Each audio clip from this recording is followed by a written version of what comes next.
Today's topic, issue of debenture act as collateral security. Debentures को security के रूप में, सिक्योरिटी भी कोलेट्रल सिक्योरिटी के रूप में इश्यू करना। पहले तो इसको समझना है कोलेट्रल सिक्योरिटी क्या है। कंपनी ने लोन लिया, किसी एसेट के अगेंस्ट लोन लिया, ठीक है,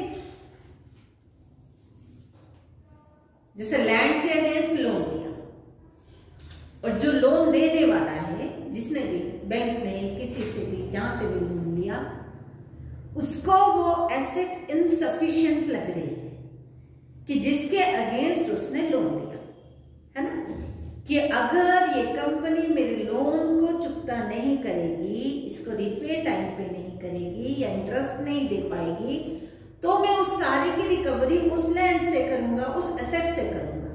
लेकिन लगता है कि वो एसेट भी सफिशिएंट नहीं है, तो कंपनी को कुछ और भी सिक्योरिटी, जिसको बोलते हैं कोलेट्रल सिक्योरिटी, उसको देनी पड़ती है। किसको? जिससे हमने वो मनी बोरो किया है, जिससे हमने वो लोन लिया है।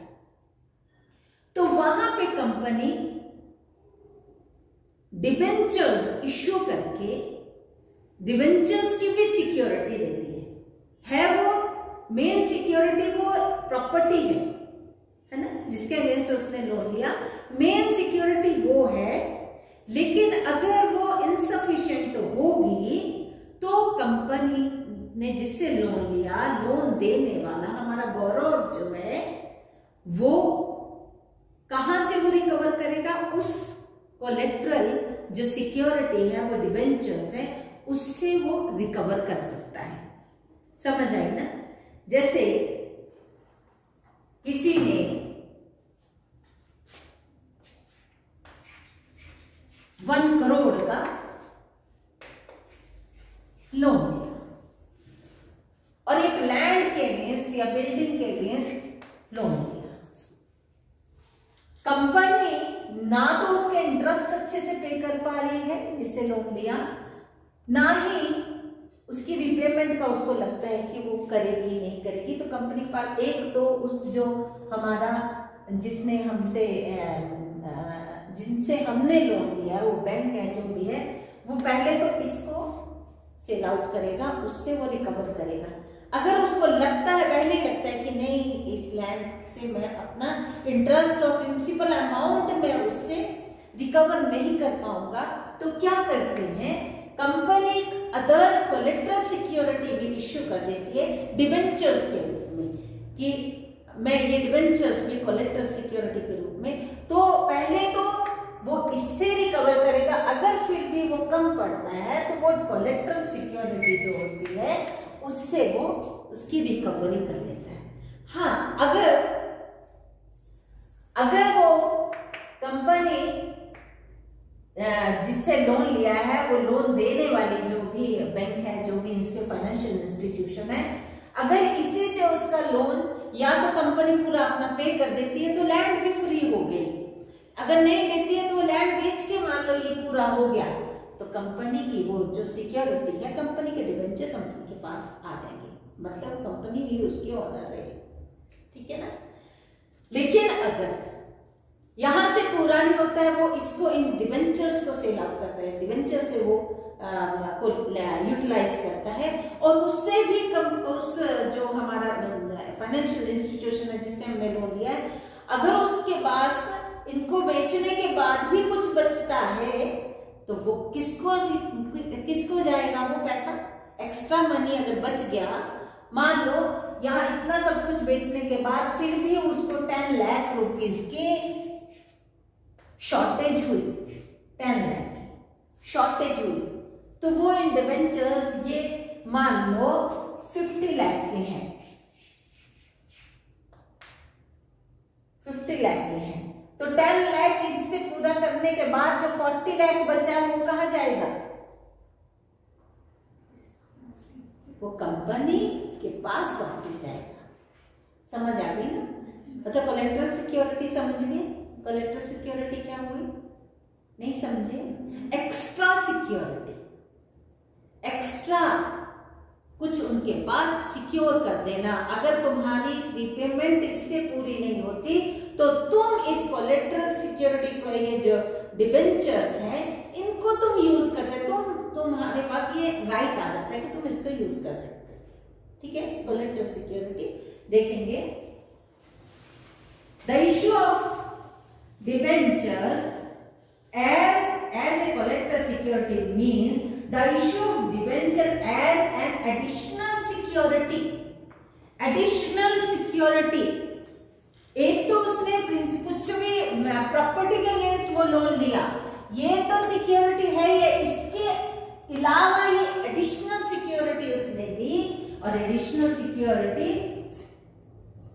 To principal security. यहाँ पे प्रिंसिपल सिक्योरिटी क्या है? Land. Principal security land, loan है, इस लैंड के अगेंस्ट लिया, ये प्रिंसिपल सिक्योरिटी। और इससे अगर उसको लगता है, हमारे जो फाइनेंशियल इंस्टीट्यूशन जिनसे हमने लोन लिया है, उनको लगता है इससे पूरा नहीं होगा, तो कंपनी कोलेटरल सिक्योरिटी इश्यू करती है, डिबेंचर्स के रूप में इश्यू करती है, और वो एडिशनल सिक्योरिटी होती है।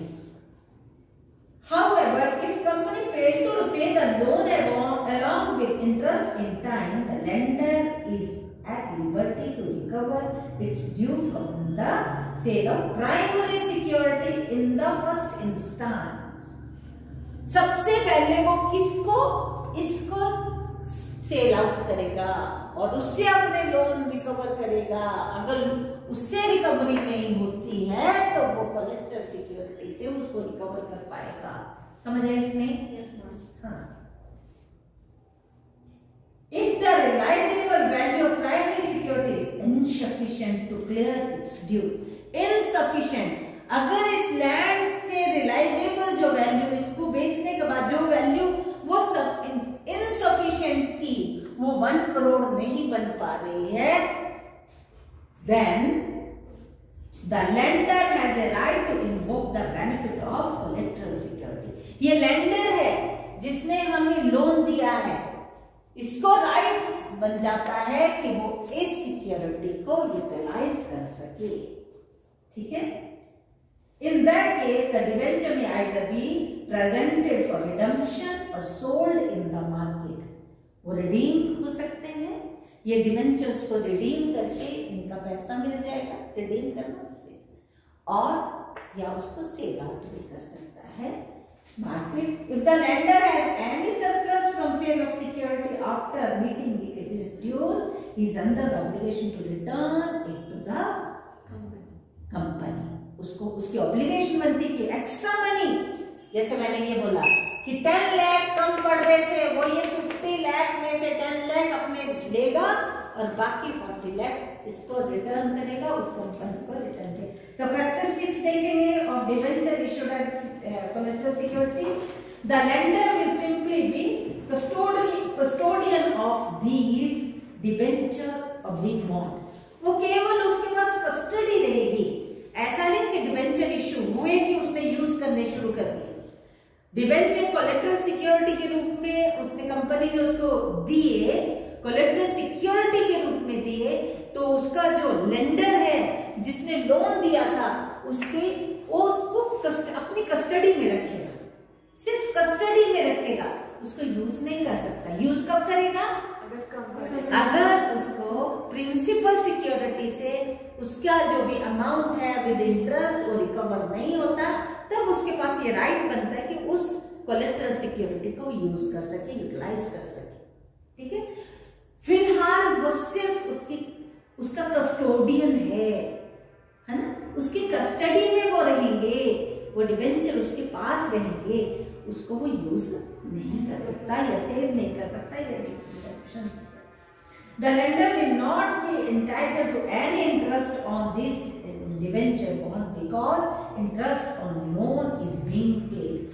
उसका जो इंटरेस्ट है, उसका जो लोन है, उस पर उसको इंटरेस्ट मिल रहा है, उस पर इंटरेस्ट मिल रहा है, इन डिबेंचर्स पे भी इंटरेस्ट मिल रहा है, लेकिन इसका इंटरेस्ट इन डिबेंचर का इंटरेस्ट वो पाने का उसको राइट नहीं है, उसको यूज नहीं कर सकता।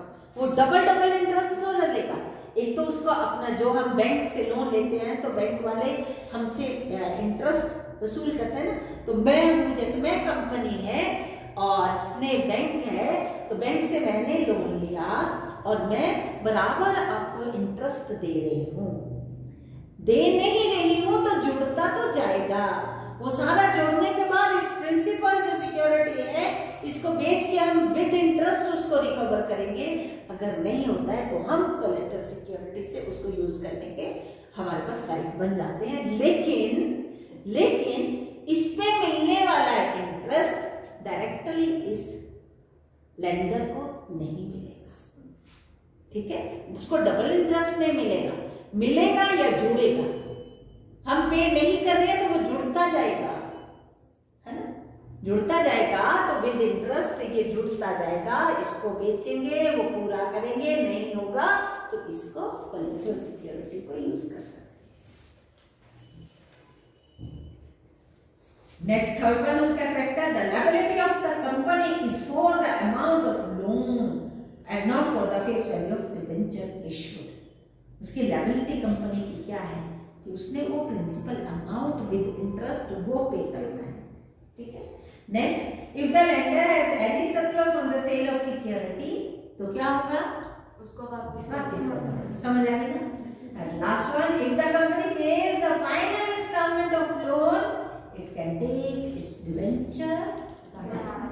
जब उसने सारा इनको क्लियर कर दिया, अगर ऐसे ही क्लियर किया तो लैंड में वापस आएगी, अगर नहीं कर पाए तो ये बिकेगा। इससे अगर पूरा क्लियर हो गया तो ये कोलेटरल सिक्योरिटी कंपनी के पास वापस आएगी, ठीक है। अगर कंपनी रूटीन में अपना लोन में विद इंटरेस्ट वापस कर रही है तो कंपनी है at the end of clearing of loan he can get back it's land also. होता ही है ना, हम लोन लेते हैं, जमीन पे लोन लेते हैं, हम लोन चुकता करते हैं, जमीन हमारी, वैसे हमने इसका लोन चुकाया, लैंड हमारी, हमने कोलेटरल सिक्योरिटी दी थी वो भी हमारी वापस। समझ आ गया। Next, accounting treatment of debenture collateral issued as collateral security. ध्यान से सुनना है, कंपनी लोन लेगी, ध्यान दो, कंपनी ने लेंडर से लोन लिया और कोलेटरल सिक्योरिटी इशू की। फॉर एग्जाम्पल, जो प्राइमरी सिक्योरिटी वो तो इशू करते ही हैं, लेकिन हम accounting treatment of issue of collateral security, हम इसकी अकाउंटिंग ट्रीटमेंट अभी देख रहे हैं। तो क्या ध्यान देना है, लोन लेते हैं, लेंडर को हम वो कोलेटरल सिक्योरिटी देते हैं, लेंडर उसको अपनी कस्टडी में रखता है, अभी उसको यूज करने का उसको राइट नहीं है, इसलिए मोस्टली कोलेटरल सिक्योरिटी की कोई भी एंट्री नहीं होती, क्योंकि वो हमें वापस भी मिल सकती है, वापस भी मिलने की पूरी संभावना है, ठीक है। तो कोलेटरल सिक्योरिटी के जनरली नहीं होती, लेकिन कुछ करते भी हैं। जब करते हैं तो उसकी अकाउंटिंग ट्रीटमेंट आगे, पर फिलहाल ये मान के कि हमने कोलेटरल सिक्योरिटी की अकाउंटिंग कुछ भी एंट्री, जनरल एंट्री नहीं होती, और बैलेंस शीट में भी हम उसको फुट नोट में दिखाते हैं कि इतने 1 lakh debenture issued as collateral security for that loan, ठीक है। हम फुट नोट में लिखते हैं, यानी कि जितनी बैलेंस शीट की एसेट्स लायबिलिटी साइड में जितनी आइटम है उनमें नहीं जुड़ता, वो साइड में फुट नोट में नीचे दिखाते हैं, देखेंगे। The accounting treatment of debenture issued as collateral security may be observed in the following 2 ways as under. 2 ways, एक में कोई एंट्री नहीं, दूसरे में एंट्री होती है, लेकिन जैसे ही हम रीपे करते हैं वो रिवर्स एंट्री हो जाती है। समझ आई ना, उसका इफेक्ट खत्म करना है ना। जब हमने रीपे कर दिया तो उसका इफेक्ट खत्म कर दो, उसको कैंसिल करना, उसको रिवर्स करना, जैसे आप बिल्स ऑफ एक्सचेंज में करते थे ना, रिवर्स एंट्री हुई थी ना, किसमें, रिन्यूअल वाले में करते थे। रिन्यूअल के केसेस में हम रिवर्स एंट्री करते, वैसे ही अभी देखेंगे। जब हमने लोन लिया, लोन का कौन सा बैलेंस होता है, क्रेडिट बैलेंस। लोन का कौन सा बैलेंस, क्रेडिट बैलेंस होता है ना।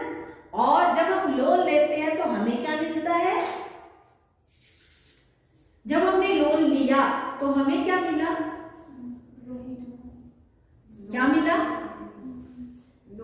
जब मैं बैंक गई, मैंने लोन लिया, मेरे पास क्या आया, पैसे आए। What comes in, money comes in bank account, debit to loan लिया। इसकी तो एंट्री होनी ही है, लोन, सिक्योर्ड लोन, इसकी तो एंट्री भी होगी, पोस्टिंग भी होगी। बैलेंस शीट की लायबिलिटी साइड में लोन्स में दिखाते हैं ना सिक्योर्ड लोन्स में। तो bank account debit to bank loan account, clear, entry being loan obtained from bank. ठीक है जी। नेक्स्ट क्या बोलता है, however the information regarding the issue of debenture as a collateral security for the loan acquired has to be disclosed in the issuing company's balance sheet in note to account। Underline करेंगे, note to account दिख रहा है, note to account. ये balance sheet की items में नहीं आएगा, note में आएगा। नोट टू अकाउंट बोलते हैं उसको।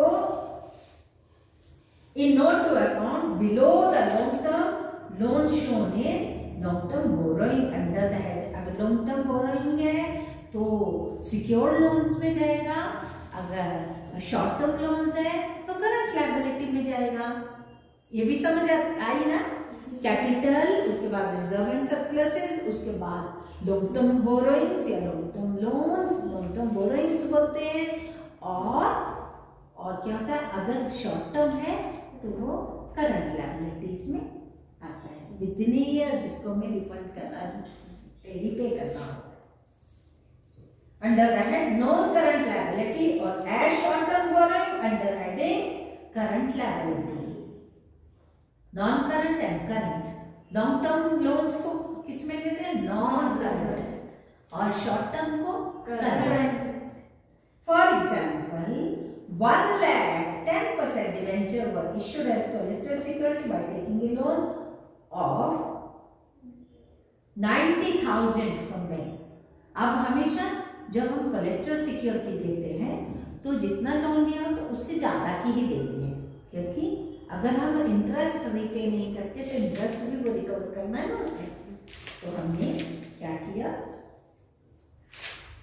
90,000 के लिए 1 लाख रुपीस की डिबेंचर्स इश्यू की। अब देखेंगे कैसे कैसे उसने शो किया है इसको।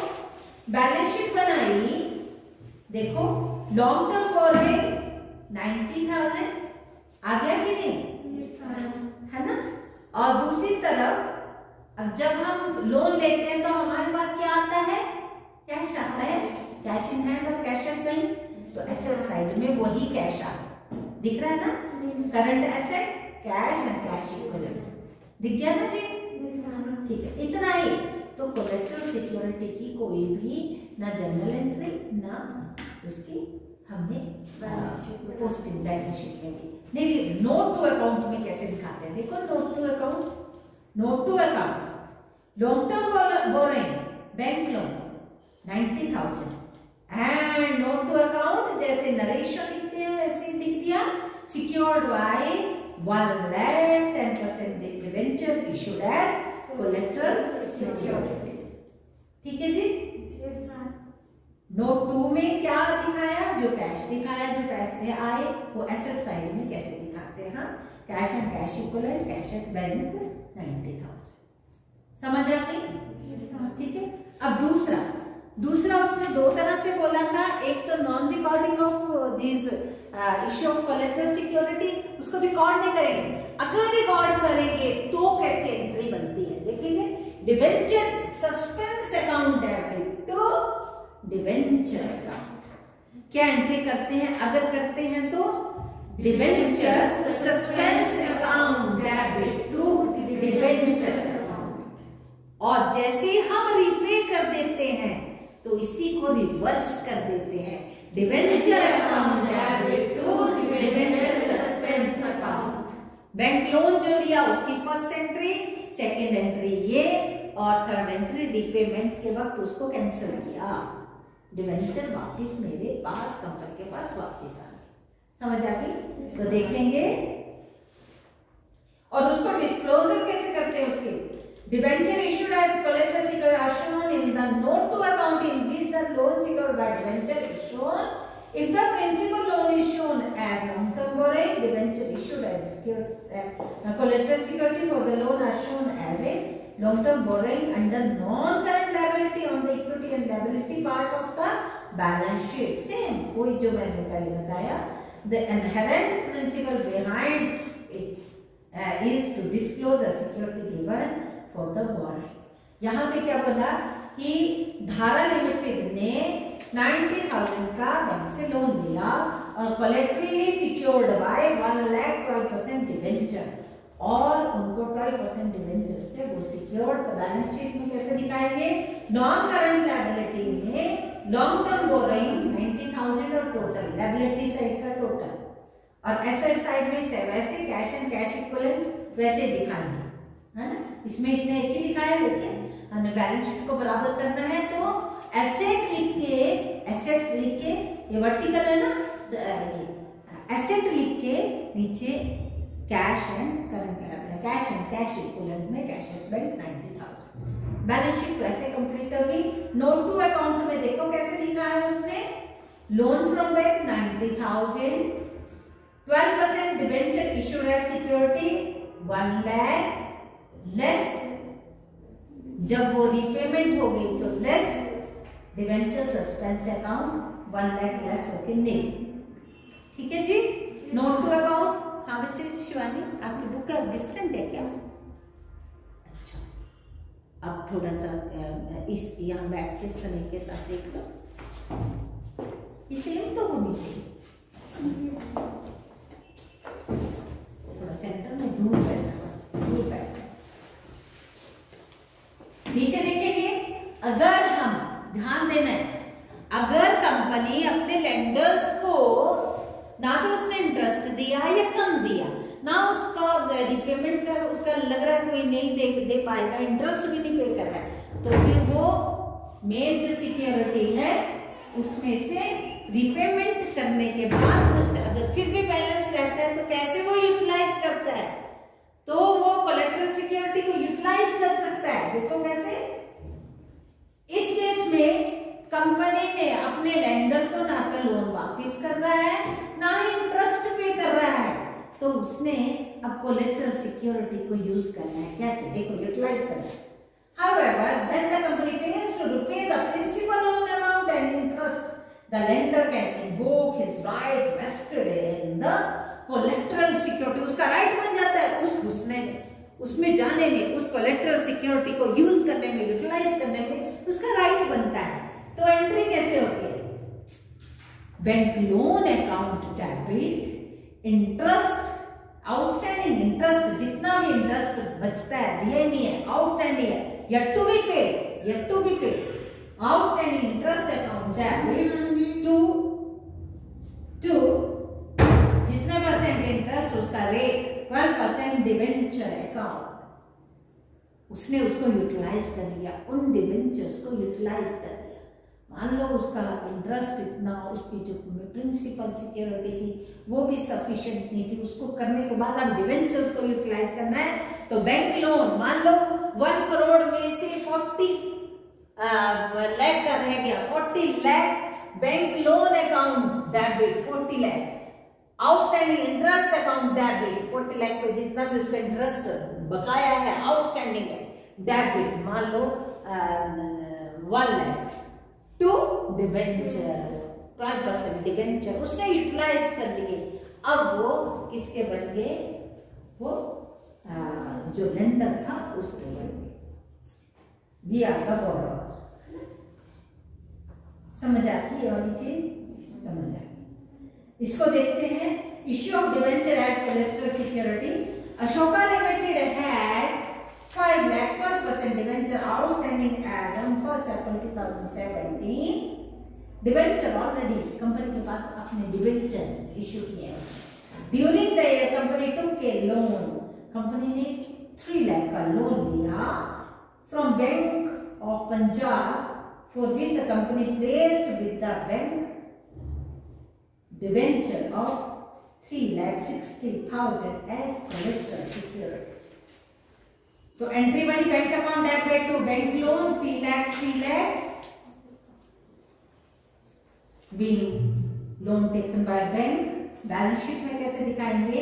इक्विटीज एंड लायबिलिटीज में non current liability long term loan,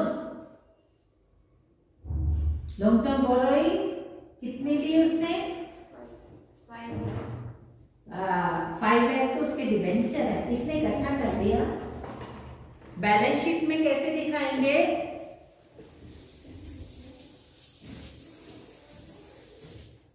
ये बैलेंस शीट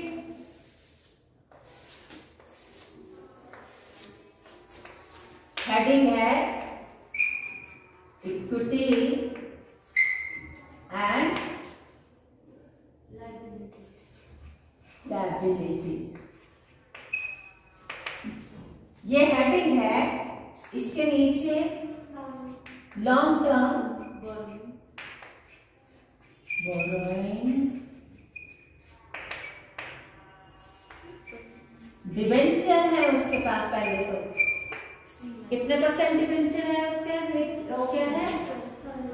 12% डिबेंचर, 5 लाख